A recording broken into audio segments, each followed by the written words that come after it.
Hi everybody, it's me, Lisa Murphy, the Ooey Gooey Lady, and tonight we are going to go through and make the Soapy Stretchy Play-Doh recipe. I had gotten some feedback that the recipe might need some modifications, so I figured tonight we'd give it a go and see what we need to do. And I'm not going to lie to you, I did already try it, and you guys are all right. We needed to make 3 slight, yet obviously very important modifications, so I'm not sure if that has something to do with the glue being different or the starch being different, but either way, you brought it to my attention. We're going to make it all good. Okay, so Soapy Stretchy Play-Doh. It's on page 30 of my book called Ooey Gooey Tooey. And this is going to look funny, but we're going to film me and my hands making it in here for you. I'll peek in every now and again. But I'm going to walk you through. So if you don't have the recipe, just write down what I'm saying, and we'll go from there. All right, here we go. So first thing that you need, oh, I should tell you this also, it's a 2-part recipe. So there'll be a part 1 thing that we all mix together, and then there'll be a part 2 that we all mix together. Okay, number 1, we need 4 tablespoons of salt. So it doesn't matter. I'm just going to fill up a little cup here with some salt. I already have my tablespoon guy already ready. So we'll count in 1 and 2 and 3, and I didn't put in enough, so we'll have 4 tablespoons of salt. Okay, next thing, half a cup of liquid starch. So I have this kind, you might have a different kind, it really doesn't matter. Half a cup of liquid starch. In it goes. Okay, next part, 1 cup of soap, any kind of dish soap, whatever you got laying around, just put it in. 1 cup. 1 cup, 1 cup, 1 cup, 1 cup. There we go, 1 cup of dish soap. Next, what are we going to put in is the glue and the water. Okay, so the first thing is we're going to put in 1/8 cup of water.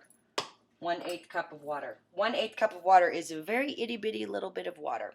So I have water in a cup here. We're going to measure out 1/8 of a cup, and we're going to put that in. And then we're going to put in the glue. And the first part of glue is just a little bit of glue. It's just a tablespoon. That's all it is. So in the first part here, you're just going to put in a tablespoon of glue. There you go. Easy breezy. Okay, last part for the first part is 2 cups of cornmeal. Okay, so here's my cornmeal. And here's my 2-cup measurer. 2 cups of cornmeal. There we go. And I'm going to pour that in, 2 cups of cornmeal. And then we're going to stir it up. So this, if you have the book, is exactly the same. There's no modifications here. The modifications are actually going to start happening as we do part 2. So you're going to stir all of these first ingredients together. And then part 2 is really, it's just that you're going to add a little bit more liquid starch. You're going to add a little bit more glue. And you're going to add a little bit more cornmeal. Okay, so I'm going to stir this up. Starts to get a little bit goopy there. Okay, so here are the modifications. The original recipe said that you needed to add 1.5 cups of cornmeal. We've actually bumped it up to 2 cups. So in part 2, you're going to add 2 cups of cornmeal, which, if you buy your cornmeal in this guy, this is 4 cups of cornmeal. So you need half for the first part, and the rest of it essentially for the second part. So an additional 2 cups. Okay, second modification. It also said you needed to add glue. And in the book and on the other recipe, it says 1/2 cup of glue. We've bumped that up. We've bumped that up to a full 1 cup of glue. Okay, so we got our glue. And we've got our 1 cup measurer. And we're going to pour in 1 cup of glue for part 2. And then the third modification, which didn't exist before, but I think you guys are onto something, we're going to boost up the amount of starch. So in part 2, you're actually also going to add an additional 1/2 cup of liquid starch. And then we're going to stir all of that together. And I'm stirring, and I'm stirring, and I'm stirring, and I'm stirring.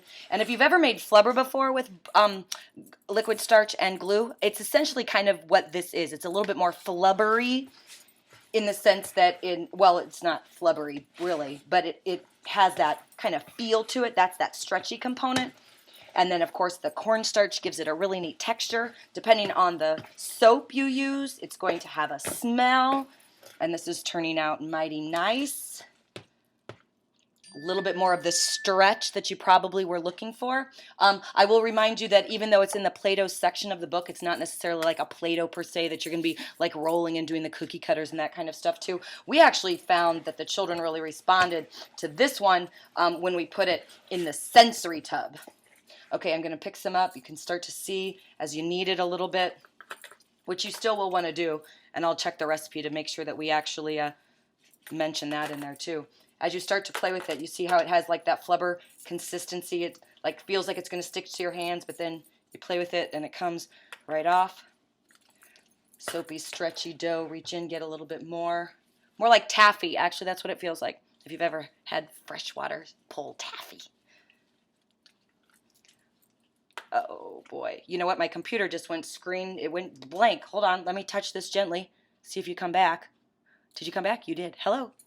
Okay, so I'm trying to get it close so you can still see.